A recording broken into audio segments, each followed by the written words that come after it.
Hola, hermanos y amigos. Aprovechamos que está visitándonos Fray Martín Gelabert, provincial de la provincia de Aragón, en España, de los frailes dominicos, para compartir un rato agradablemente con él dentro de este periplo que vamos dando alrededor de varios personajes de la orden de predicadores de los frailes dominicos que han tenido pues una influencia señalada, sea a nivel mundial o a nivel latinoamericano o incluso a nivel panameño. Bienvenido, Martín. Gracias. Gracias por darnos este rato para compartir. Hemos estado hablando de distintas figuras de la orden y yo quisiera que hoy compartiéramos un rato acerca de una gran figura que se llamó Alberto Magno. ¿Quién era Alberto Magno? Bueno, Alberto Magno era un dominico alemán que es sobre todo conocido fundamentalmente por haber sido el maestro de Santo Tomás de Aquino.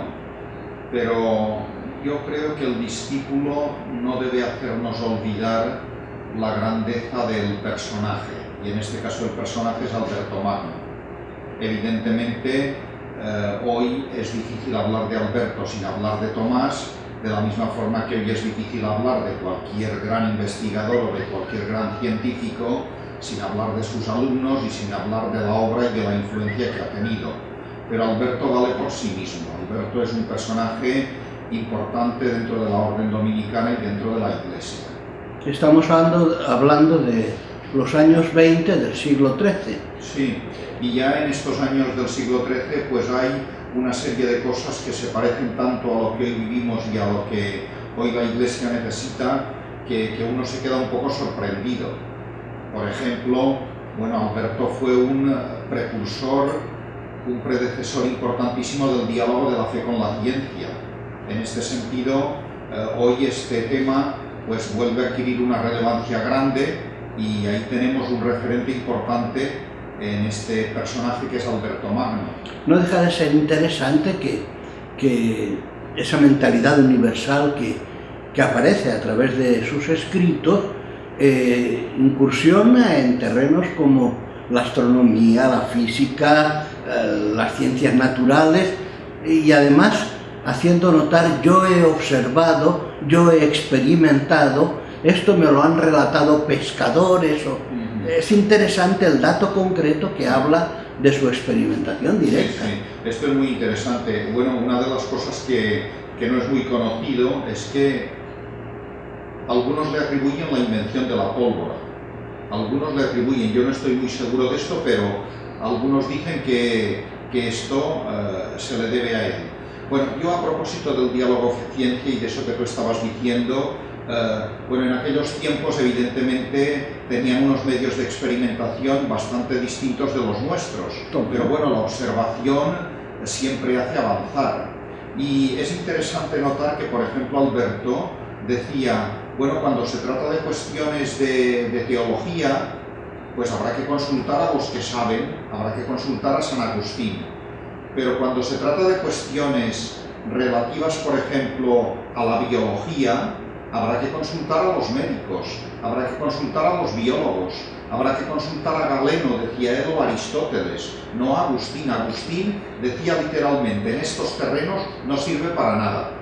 Qué interesante sería tener bien clarito esto en estos momentos actuales en donde hay tantos terrenos delicados, en donde incluso pues a nivel de sentar, por decirlo de alguna manera, bases para las relaciones éticas, biológicas y demás, a veces se olvida quizás esa máxima tan interesante. Sí, sí, esto es importantísimo. Hoy en el diálogo fe-ciencia no puede haber, bueno, no puede haber diálogo si no nos escuchamos unos a otros.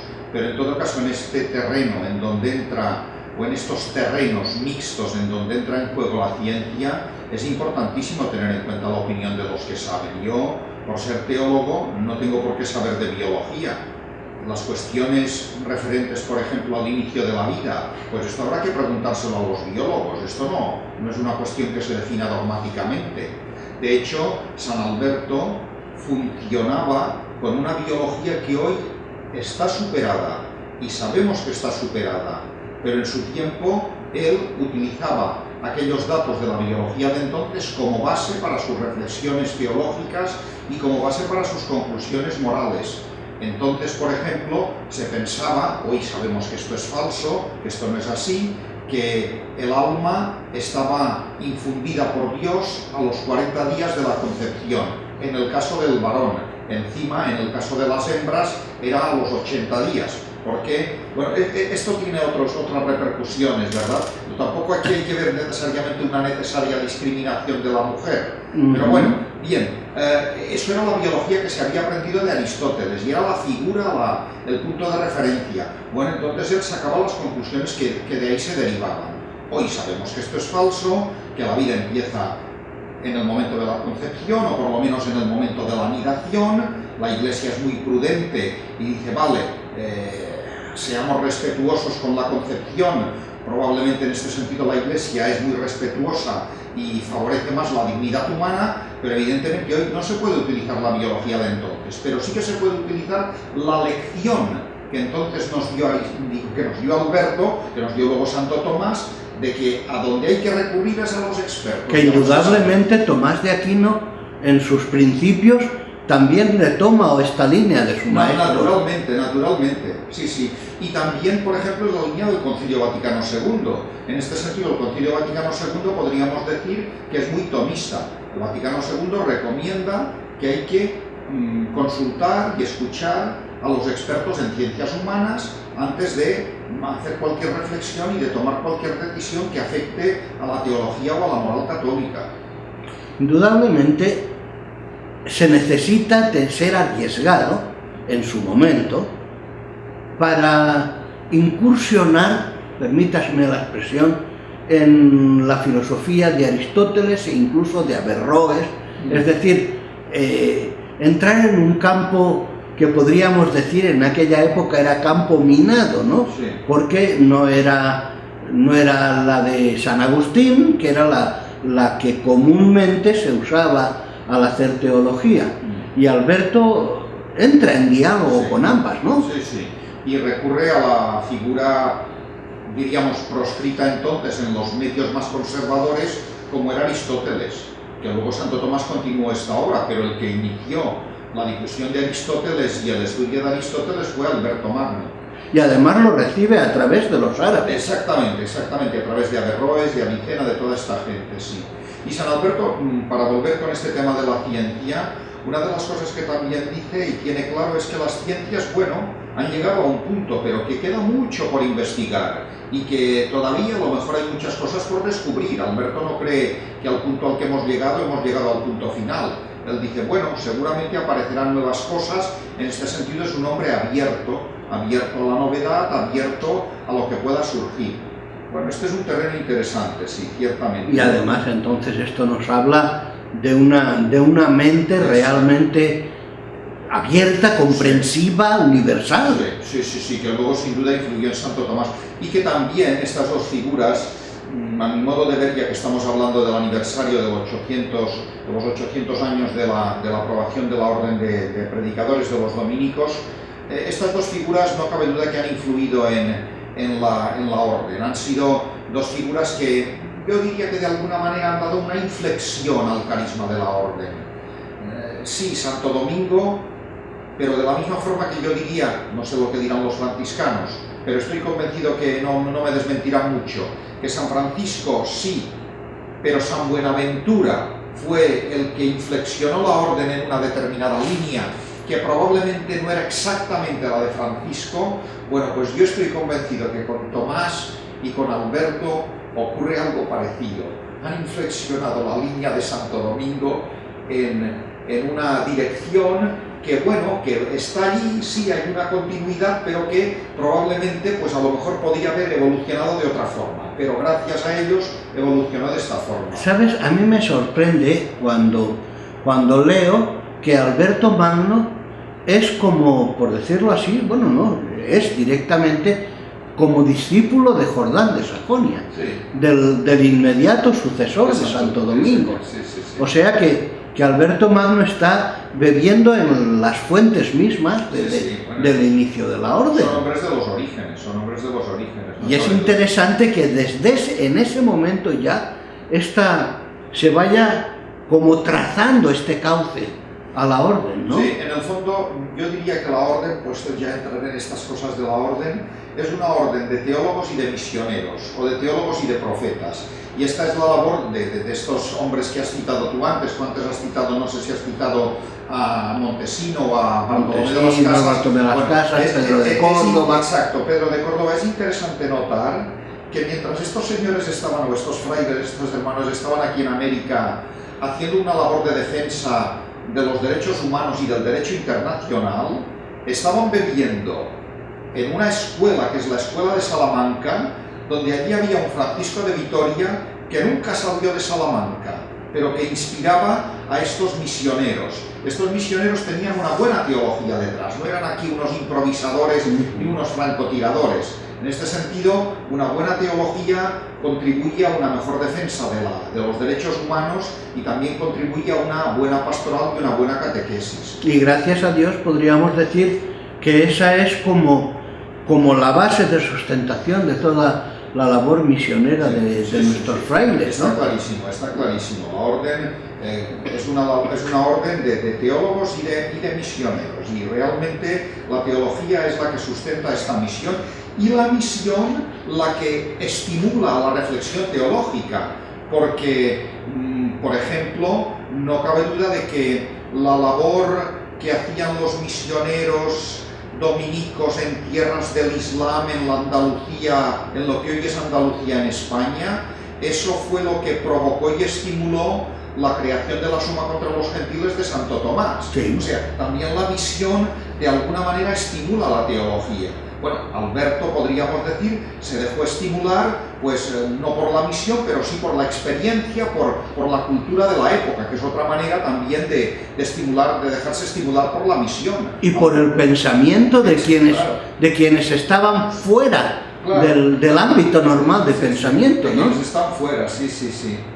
A mí, créeme que muchas veces cuando, en fin, hemos visto y hemos vivido durante décadas el esfuerzo, la búsqueda por encarnar una teología que de verdad tenga en cuenta en su reflexión la realidad del entorno, una teología de encarnación, me viene a la mente mucho la figura de Alberto, la figura de Tomás, ¿no? En un momento dado en que se atreven a incursionar en campos, por decirlo de alguna manera, vetados, pero con paso firme y sabiendo buscar aquello que después el Concilio Vaticano II nos dirá que es la semilla del verbo que está en toda cultura y en todo pueblo, ¿no? Entonces, pienso, cuando tantas cosas se ha dicho sin saber lo que se decía, lo dijera quien lo dijera, acerca de la teología de la liberación, muchas veces he pensado que, al fin y al cabo, a aquellos frailes grandes nuestros se los condenó en la misma Universidad de París en la que enseñaban. Bueno, esto Santo Tomás, exactamente. Santo Tomás fue condenado por el arzobispo de París, Esteban Tampié, y lo interesante, volviendo a la figura de Alberto, es la libertad y la valentía de Alberto, que siendo ya un hombre anciano, y entonces no se viajaba en avión ni en tren, no. Se viajaba a pie o en mulo o en carro. Bueno, pues siendo un hombre anciano, toma el camino que va de Colonia a París para defender a su discípulo Tomás de Aquino, condenado por el arzobispo de París. Y cuando él llega, bueno, Tomás ya no está allí, ya ha muerto, pero él está allí para defender a su discípulo y defender el honor de Santo Tomás. En este sentido, bueno, pues Alberto es un hombre no solamente valiente, sino un hombre lúcido y un hombre que defiende la verdad y que no le importa quién es el poderoso de turno que trata de impedir que la verdad resplandezca. Es interesante también tener en cuenta, por ejemplo, que Alberto acepta el episcopado a regañadientes, obligado por el Papa. Sí. Él no quiere ser obispo. Esa es otra, porque además Alberto ya es un precursor de las dimisiones. Ahora que esto sorprende tanto, ¿verdad? Porque ahora, bueno, esto de dimitir no dimite tanta gente, ¿eh? Bueno, dimitió Benedicto XVI y los obispos dimiten porque les obligan, si no, Si no, tampoco dimitirían. Bueno, entonces en este sentido Alberto es un precursor de las dimisiones, ¿no? Es un precursor del que dice, no, mire, lo mío no es esto. A los 2 años. Claro, y lo mío es la libertad, y lo mío es la investigación, y lo mío es el pensamiento, y lo mío es la teología. Lo mío no es estar aquí atado a cargos que al final terminan siendo cargas y que además te atan y te impiden pensar, y te impiden ser libre, porque muchas veces en estos cargos tienes que hacer lo que toca, y no lo que piensas que hay que hacer. Bueno, ahí es interesante que no era obispo de alguna pequeña diócesis, era arzobispo de Colonia, ¿no? Sí. Sí, allí está enterrado en Colonia. Yo he tenido ocasión, hace unos cuantos años, tuve ocasión de ver la tumba de San Alberto, una cosa muy elegante, muy pequeñita, pero es una cripta muy interesante. Yo ahora no sabría describirla muy bien porque yo de arte pues no es lo mío, pero bueno, una cripta interesante, la cripta de San Alberto. Yo allí entré con mucha veneración. Sí. Yo cuando estuve en Colonia también sí. Me acerqué a la cripta porque por todo lo que es la figura de Alberto. Sí. Es más, Alberto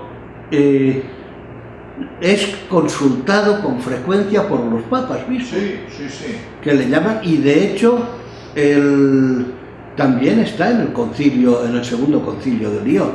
Sí. O sea que es, su figura y su pensamiento están impregnando fuertemente la búsqueda y la marcha del pensamiento de la Iglesia. Y además estos hombres eran hombres muy eclesiales, eran hombres libres, pero eran hombres fieles a la Iglesia. Y por esto, bueno, en este sentido, la Iglesia pues también, al menos las figuras más representativas, luego siempre en la Iglesia hay de todo, pero la Santa Sede, en todo caso, reconoce la validez de estos grandes hombres. Bueno, Alberto es un doctor de la Iglesia. Ahora hay unos cuantos más, pero hasta hace poco había muy pocos doctores de la Iglesia. Ser doctor de la Iglesia, eso era una cosa muy seria. Una de las cosas, por ejemplo, que yo discutía, dialogaba, digamos, a veces un poco intensamente, con mi arzobispo, gran amigo, pero a la vez en posiciones un tanto distantes a veces, pastoralmente, era precisamente eso, ¿qué es la lealtad en la Iglesia? Que la lealtad en la Iglesia no es en decir amén a todo lo que me diga el superior o el obispo, ¿no? Sino que es precisamente poder brindarle mi punto de vista, mi pensamiento, para poder juntos caminar. Y la lealtad es allí el ser fiel a poder hablar, aunque no sea lo más agradable o lo más conveniente. Yo ahora no recuerdo la frase exacta, pero sí la idea. Hace unos 50 años, un joven teólogo llamado Joseph Ratzinger publicó un libro sobre el pueblo de Dios, en donde dice exactamente esto. Dice, a la Iglesia le sobran aduladores, lo que necesita son gente comprometida que no tenga miedo a jugársela para buscar la verdad. Y entonces ahí tenemos estos grandes hombres como Alberto, como Tomás, como Catalina de Siena, como San Bernardo de Claraval. Bueno, todos estos hombres que se la jugaron y sin embargo son hombres reconocidísimos y valoradísimos porque iban con la verdad por delante, pero al mismo tiempo la verdad del Evangelio y la verdad de la lealtad y de la fidelidad a la Iglesia. Y por esto, bueno, es lo que hoy creo que necesita la Iglesia, también gente valiente, gente comprometida, pero gente fiel y gente que no sea, no necesitamos francotiradores, lo que necesitamos es personas comprometidas, pero personas que al mismo tiempo pues sepan lo que dicen, y a estudiar, el conocer a la gente, esto abre mucho la mente, No hay nada que abra tanto la mente como el viajar y el ver otras cosas distintas de las que uno no conoce. Ya lo creo, ya lo creo. ¿Dirías que este podría ser uno de los mensajes de Alberto Magno para nuestro hoy en la Iglesia y en el mundo? Pues sí, pues sí. Conocer antes de poder juzgar, conocer para poder valorar, conocer para poder integrar lo bueno que hay en el otro. Yo creo que este podría ser un buen mensaje de Alberto para la Iglesia de hoy. Y también para el mundo, porque también hoy el mundo está lleno de radicalismos y lleno de enfrentamientos, y lo que necesitamos son puentes y no muros. Piensa lo que está pasando ahora en Israel y Palestina, bueno, por poner un ejemplo ya de actualidad última, ¿no? Pero esto a todos los niveles, ¿eh? Y si no, pues más cerca de aquí, entre México y Estados Unidos. Sí, bueno, y a veces incluso dentro de nuestras mismas naciones lo hemos tenido que vivir. Y fíjate, ese ser puente, ya que citas o aludes a ello, ese ser puente creo que nos habla mucho de cuál tendría que ser en nuestro carisma de frailes predicadores, cuál tendría que ser un leitmotiv constante entre nuestra búsqueda de la verdad y me sale la expresión, la obediencia. No estoy demeritando la obediencia, ni digo tampoco que esté en contra de la búsqueda de la verdad, pero a veces sí que nos hace falta un poco más de valentía para ir en búsqueda de la verdad desde nuestra percepción misma que tengamos. Sí, nosotros obedientes... O sea, no es aquello de qué hora es la que diga su paternidad, no, que no. La que marque el reloj. Claro, la que marque el reloj. Bueno, en esto decían algo así Alberto y Santo Tomás, ¿no? Si la verdad la diga quien la diga, eso viene del Espíritu Santo, y Santo Tomás decía, aunque la dijera el diablo, la verdad viene siempre del Espíritu Santo. Bueno, en este sentido nosotros somos servidores de la verdad.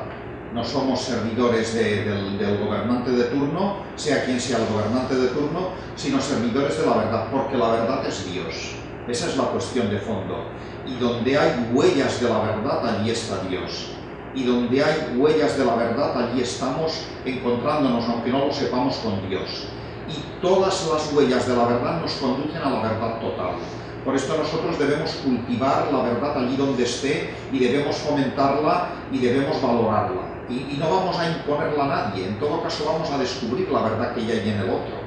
Bueno, y en este sentido es como podemos, no sé, entablar un diálogo constructivo y un diálogo fructífero. Si la autoridad es la autoridad de la verdad. Eso es la autoridad, lo demás es poder, y el poder oprime. Y es fácil, convence. ¿Es fácil la relación entre autoridad y poder? Pues no es fácil, porque cuando uno pierde la autoridad se agarra al poder. Jesús no tenía ningún poder, pero tenía mucha autoridad. Jesús, si hubiera tenido poder, pues hubiera hecho que sus legiones bajaran, ya se lo dijo a Pilato, ¿no? Pilato era el que tenía el poder, ese tenía el poder. Y le dijo, si yo tuviera poder, tú serías un pobrecito, yo mando aquí a mis legiones y se te comerían. Pero Jesús tenía mucha autoridad. Este habla con autoridad, no como hablan los escribas. Justamente los escribas eran los que tenían a los ojos de la gente, los que eran los expertos, los que habían estudiado en la sinagoga, los que digamos eran los titulados por la universidad de entonces. Y la gente dice, no, el que de verdad habla con autoridad porque es coherente con lo que dice, porque es coherente con su vida, porque digamos, es respetuoso con el Dios de Israel, que es un Dios de misericordia, este es el que tiene autoridad. Es interesante, yo creo que esto fue crucificado bajo el poder de Poncio Pilato. El que tenía poder era Poncio Pilato. Yo suelo decir esto, cuando se pierde la autoridad, uno se aferra al poder, y entonces vamos mal. Podríamos también sostenerlo la inversa. Cuando uno se aferra al poder es porque ha perdido la autoridad. Pues sí, también, sí, es lo mismo, pero desde otro punto de vista. Alberto Magno, servidores de la verdad, orden de predicadores, dinos algo, a ver cómo mezclas eso para darnos una última idea que cierre nuestro programa. Bueno, pues yo creo que hoy nuestro mundo necesita mucha verdad. Y la prueba de que el mundo necesita verdad y de que todos buscamos la verdad es que quizás todos tenemos tendencia a mentir o a engañar, pero ninguno queremos que nos mientan. Y sobre la mentira no se edifica nada. Sobre la mentira solo hay vacío, y solo esto conduce a la catástrofe. En este sentido, aunque la palabra verdad hoy no esté muy de moda, porque porque la gente, pues a lo mejor es una palabra que en parte está desprestigiada. Hoy sería interesante que recuperásemos el sentido positivo de la verdad como la autenticidad, la verdad como el acercamiento a la realidad, la verdad como aquello que nos une y como aquello que nos hermana. Bueno, yo creo que ahí Alberto podría ser un buen ejemplo y un buen modelo.